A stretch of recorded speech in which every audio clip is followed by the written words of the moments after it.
From the headquarters of Telesa English in Quito, Ecuador, this is From the South, and I'm Emike Omolu.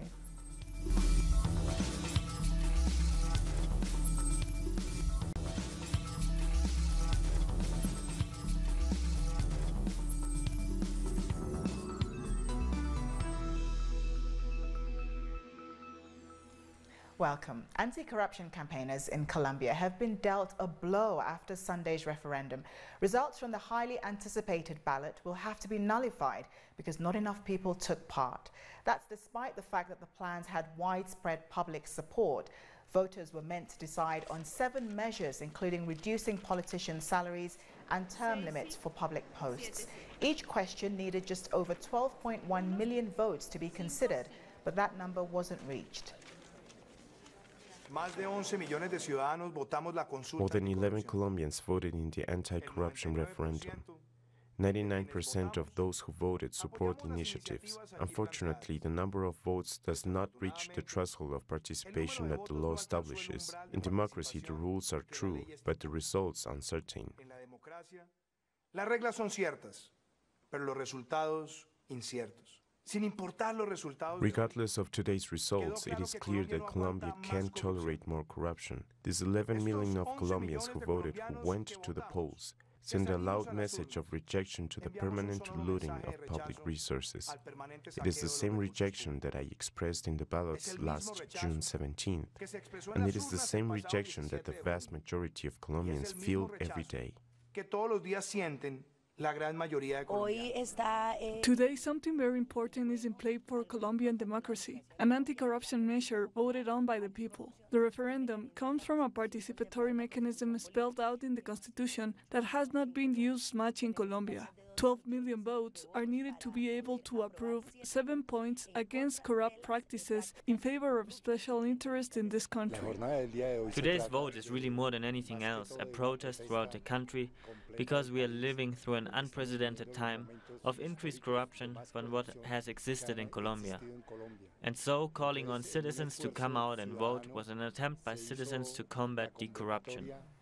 Meanwhile, Venezuela's government is preparing to sell small bars of gold to the public as part of a plan to stimulate savings.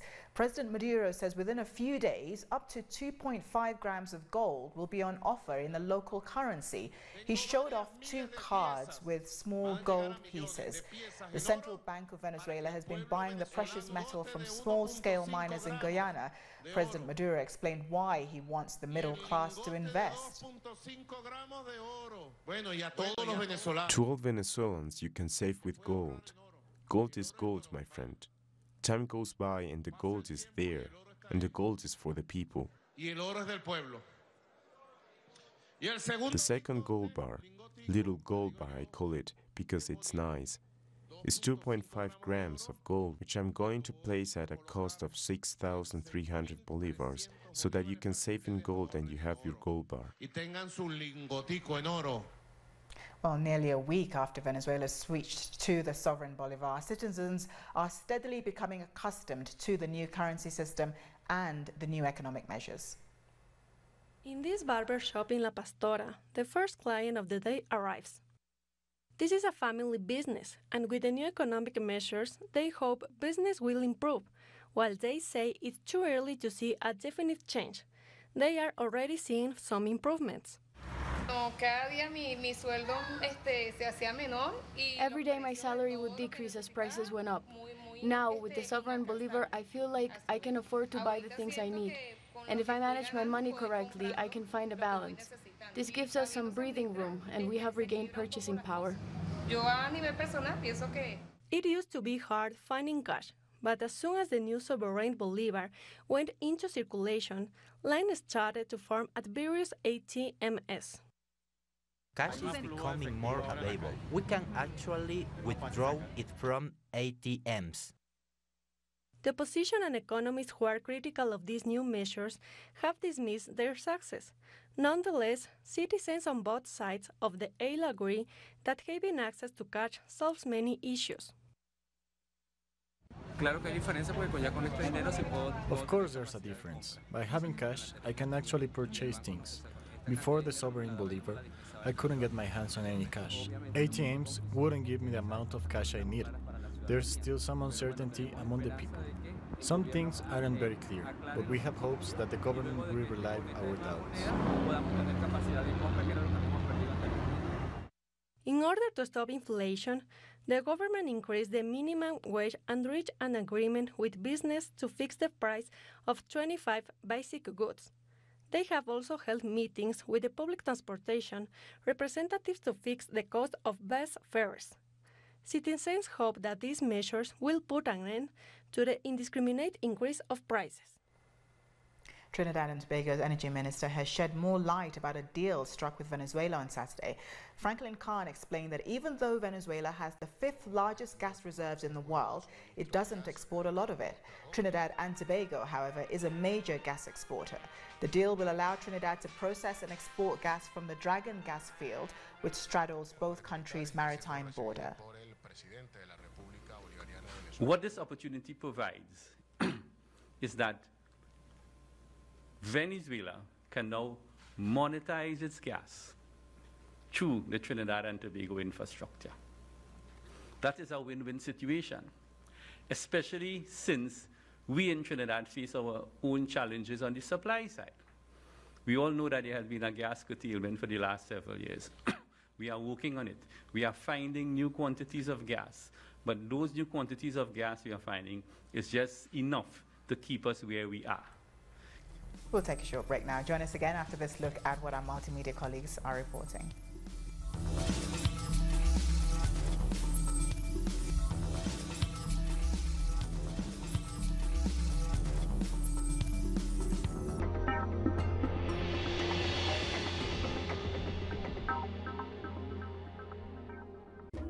An occasion to enjoy the cultural diversity that defines our South American essence. Come along and find out the story behind these personalities, traditions, and artistic expressions that unite us as a whole.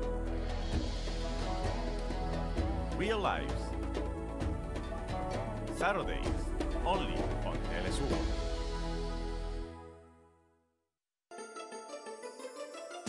The ruling world order has always subjugated the masses. But who are the actors behind every move? What are their real interests? We analyze every move on Critical Move. Weekdays, only on Telesur.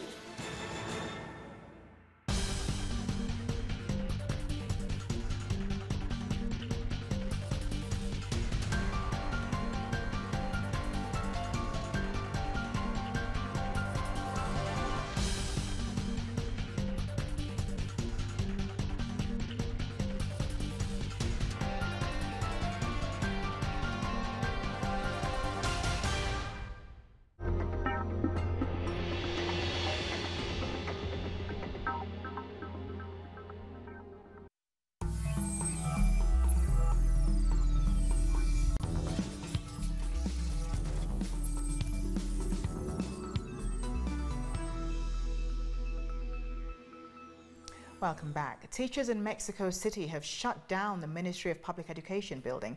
They are protesting against education reforms brought in by the government 5 years ago. According to teachers, the education model that was imposed on the country simply reduced hirings and never fully addressed the actual issues that have hurt education in Mexico. We will fight until business owners are removed from the education system, until schools are once again free and secular. Teachers have continued to mobilize, demanding the repeal of constitutional amendments that have hurt the education system, but also to demand the liberation of their jailed colleagues and the reinstatement of 500 fired teachers who took part in mobilizations.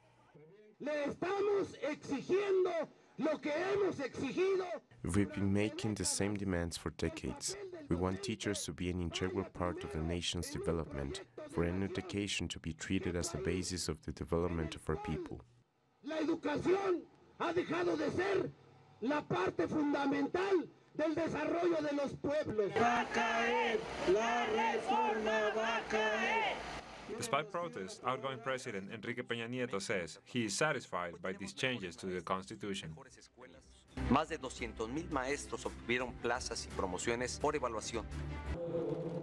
On the other hand, President-elect Andrés Manuel López Obrador has promised to cancel the education reform and to call for a referendum to create a new plan that would include teachers, parents, experts, and students themselves.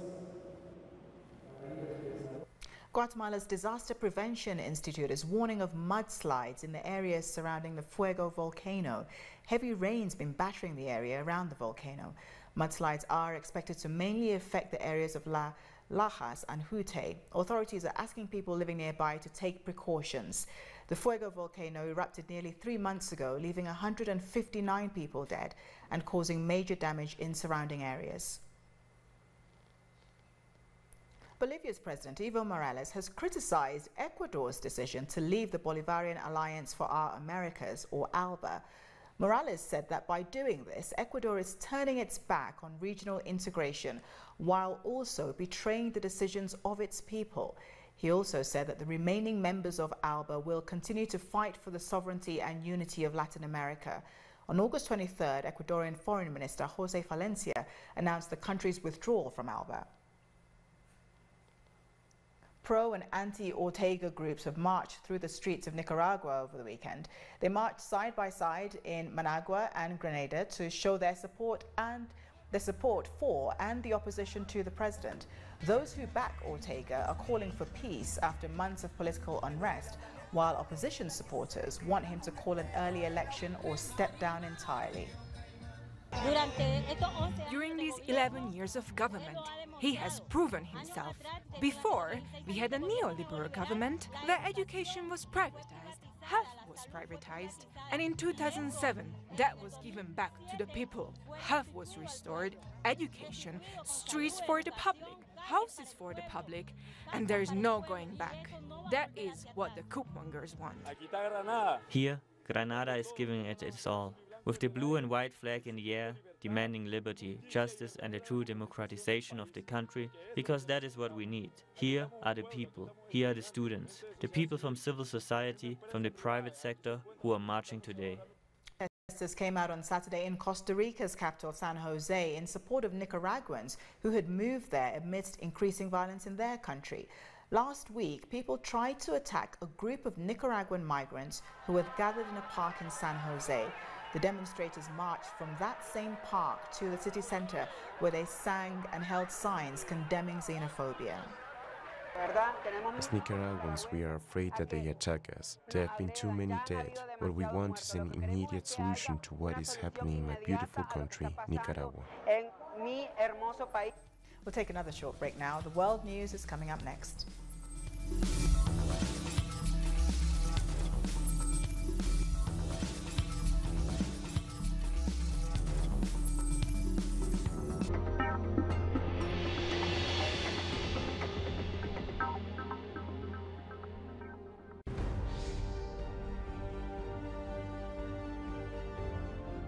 Acompañamos a los pueblos que resisten en cada una de sus luchas. Somos esa ventana que se abre para visibilizarlos entre fronteras.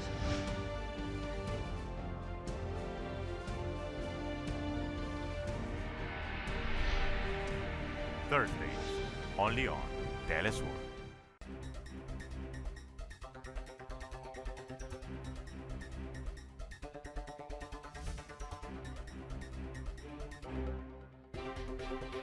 So yeah, national security is one of the most powerful notions in modern times.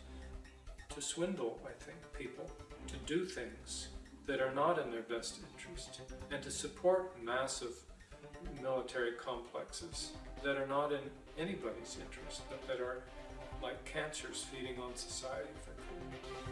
Watch a series where the U.S. geopolitical strategies as an empire representing the culture of war and propaganda are shown, and how this has served as a tool of social control. Psy-War, Saturday, only on Telesur.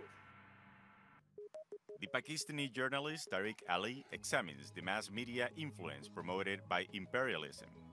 get access to the analysis of the socio-economic and political life of the whole South America on our screen and platform in English. A critical place committed to the truth to determine the major events that transform the world today. Mondays, only on Telesur.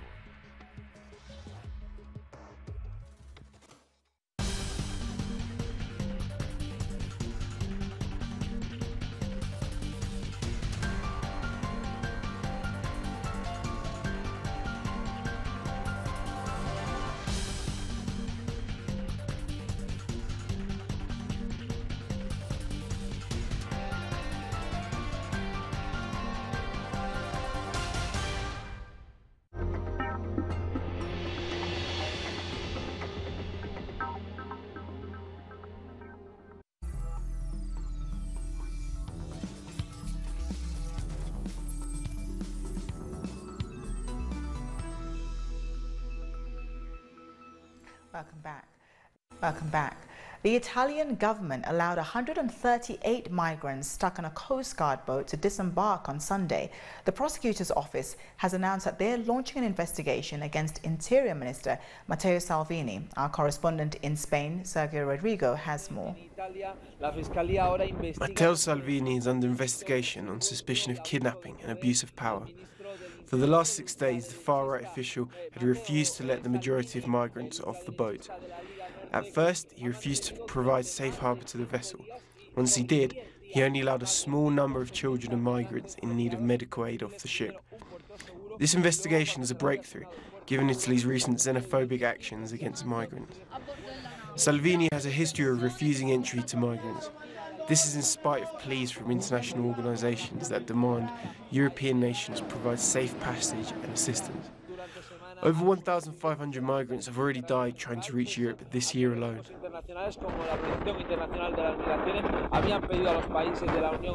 That's Sergio Rodrigo reporting there. Spanish police have arrested a prime suspect in connection with the murder of a Dutch schoolboy 20 years ago. Nicky Verstappen was 11 years old at the time of his disappearance while on a school trip in 1998. His body was found in a forest. Former Scoutmaster Jos Brecht was identified as the main suspect after Dutch police launched a major DNA harvesting operation. The arrest follows a public appeal where photos of the suspect were circulated. Spanish police are now in the process of extraditing him. Facebook has removed accounts belonging to army officials in Myanmar. After reviewing content, the social media giant decided to ban 20 individuals from Facebook and Instagram. The news comes after the United Nations said that the army carried out mass killings and gang rapes of Rohingyas. It calls the atrocities textbook ethnic cleansing.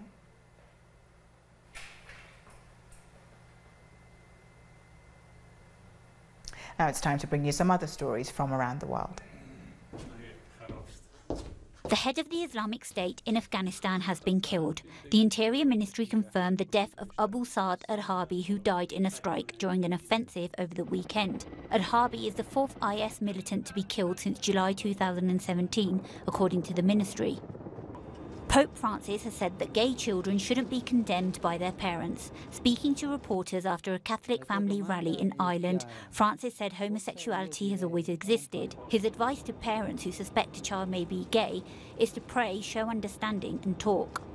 It's one thing when it manifests itself from childhood, when there are a lot of things to be done with psychiatry, or to see how things are. It's another thing when it shows 20 years later, but I will never say that silence is a remedy. To ignore the son or the daughter with homosexual tendencies is a complete lack of paternity or maternity. You are my son, you are my daughter, as you are, and I am your father and your mother. Let's talk. Iran has gone to the International Court of Justice hoping to get the United States imposed sanctions lifted. Iranian lawyers presented their case to the court, arguing that the sanctions are further damaging the economy. The lawsuit also states that the US is violating terms of a little-known friendship treaty between the two countries. Which will be further implemented and aggravated. A group of killer whales who were beached along the Argentine coast have been rescued. Rescue efforts started on Friday and continued into the following day. The whales were finally returned to the sea with the help of the Navy and the Coast Guard. Orcas, or killer whales, average 6 meters in length and weigh about 8,000 pounds.